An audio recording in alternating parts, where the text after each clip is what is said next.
Please try. Today, partner, we will talk about the ABC Kids app. And it helps young children learn safely and effectively. Di ba, partner? Yes, partner. Di ba?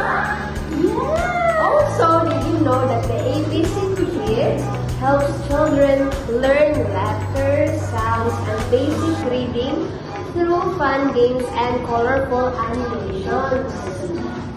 Ganang gamit sa ABC Kids because na siya cute figures na mga animals o bright kayo ang mga colors. Yes, And tapos sa app ko para matay letter properly. But remember that you shouldn't use it alone all the time. So, dapat ang mga parents and teachers should guide the children. As a parent, make sure my child use the app only for 20 to 30 minutes a day. I sit beside her and ask questions like, what letter is that?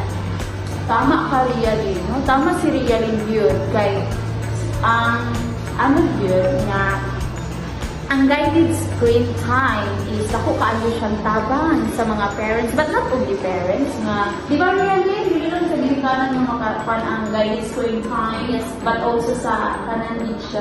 Di ba, partner? Oh, yes, partner. Really, di ba, partner?